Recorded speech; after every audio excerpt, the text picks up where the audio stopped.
I shall be talking about older women and the role that they play in accelerating progress towards the MDGs. I'd like to start by taking you back to the Millennium Declaration on which all the MDGs are based. In this declaration, states pledge to promote gender equality and the empowerment of women as effective ways to combat poverty, hunger and disease, and to implement the Convention on the Elimination of All Forms of Discrimination against women. Human rights and non-discrimination were also underpinning principles of the Declaration, in which states resolved to strive for the full protection and promotion in all our countries of civil, political, economic, social and cultural rights for all. However, these fundamental principles of gender equality and non-discrimination were only partly reflected in the Millennium Development Goals, targets, indicators themselves. We can see this in the Goal on Gender Equality, Goal 3, which was reduced to one target on eliminating gender disparity in education. And in terms of non-discrimination, the MDGs do not require states to identify and reach the most marginalised, including older women, or to work towards the elimination of discrimination and exclusion. These shortcomings have had a profound impact on development responses over the last 10 years. Policies, programmes and resources have focused on meeting a set of goals which have only a very limited focus on gender equality and completely ignore demographic ageing. Data monitoring progress has not been disaggregated by age, sex or other factors such as disability or ethnic origin, and as a result, discrimination remains invisible. What this has meant is that development interventions and poverty reduction strategies generally ignore older women, who continue to face discrimination, violence and abuse because they are old and because they are women, and who, after a lifetime of gender inequality, are some of the poorest and most marginalised in society. And as we have heard, older women have the lowest literacy rates, live more years in ill health, but have less access to social security than older men, and can face discrimination in property and inheritance laws and practice. But, despite this, the contribution that older women make to development and accelerating progress towards the MDGs is absolutely critical. Take MDG 1 on poverty that Juana was talking about, for example. Older women play a key role in reducing the poverty and hunger of their families and households in which they live. We often forget that many older women, as many as 80% of some of the least developed countries, are in the labour force, often in informal, insecure and poorly paid jobs, but nevertheless making a significant contribution to the income of their households. In fact, the number of older women in the workforce increased in all regions between 2006 and 2009. Whether this is through choice or necessity, we do not know, but the income they bring in is critical to reducing their own and their families' poverty.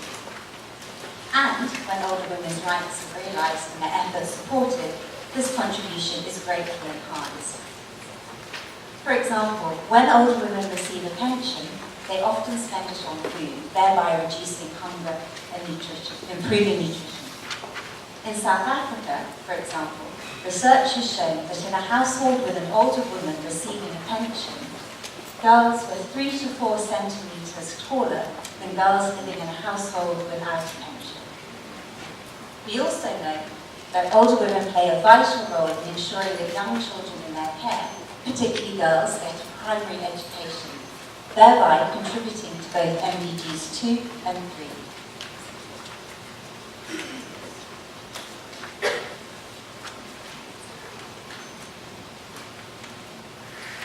Again, research in South Africa has shown that amongst the poorest 25% of all households, girls who live in households that receive a non-contributory pension are 7% more likely to be enrolled in full-time school than girls living in a household without a pension. Older women also have a critical role to play in progress towards MDG 6. That's the MDG on combating HIV and AIDS and other diseases, both as carers of people living with HIV and AIDS and as carers of young children affected by HIV. In a recent study in Tanzania, HelpAge found that 88% of older people caring for grandchildren were widows, and in a similar study in Ethiopia, 2/3 were widows. Supporting older women in their caregiving roles is, therefore, essential to accelerating progress in MDG 6, but also the MDGs on education, child mortality, and hunger. The question is, with only 5 years to go and so much to do, how best to do this? And I would like to suggest some actions that could be taken immediately to contribute. The outcome document adopted at the MDG Summit last month pays scant attention to older women or men, with only one reference to older people in terms of meeting their nutritional needs. Whilst this is deeply disappointing, the outcome document does, however, include policy actions that, if implemented at national level, would not only reduce older women's poverty, but also support the contributions that they make to their families and communities. Central to this is the commitment in the outcome document to promoting comprehensive systems of social protection by establishing a minimum level of social security and healthcare for all. We have seen how important a pension is for older women and their families. Non-contributory pensions are an affordable, gender-sensitive way to reach poor people and should be considered as one of the critical components in such a comprehensive social protection system. The second action is around disaggregating data. The MDG outcome document also committed to better generation and use of sex and age disaggregated data. To deliver on this, the UN MDG database must immediately start collecting age and sex disaggregated data, not only to ensure effective monitoring and evaluation of existing MDGs, but also to provide the evidence base for a more equitable and rights-based post-2050 poverty reduction framework. But we shouldn't consider the MDGs in isolation. We must also take advantage of the timely creation this year of UN Women and ensure that, from the outset, it takes a life course approach in its work on gender equality and the empowerment of women. Explicit attention needs to be given to older women and aging in this new body's work. In addition, the Convention on the Elimination of All Forms of Discrimination Against Women, that's IDOP, must be fully implemented in relation to older women, and we hope that a new general recommendation on older women's rights will be adopted late this month in Geneva, providing guidance on exactly how to do this. And we must also encourage our governments to engage in and support discussions here at the UN in New York on the feasibility of a new human rights convention to better protect older people's rights. I'm aware I'm out of time, but I have one more photo that I would like to end on. None of this can happen without the contribution of older women themselves. Last Friday, on the International Day of Older Persons, older women and men in 50 countries took to the streets, met with their presidents, and held other events as part of the Age Demands Action campaign.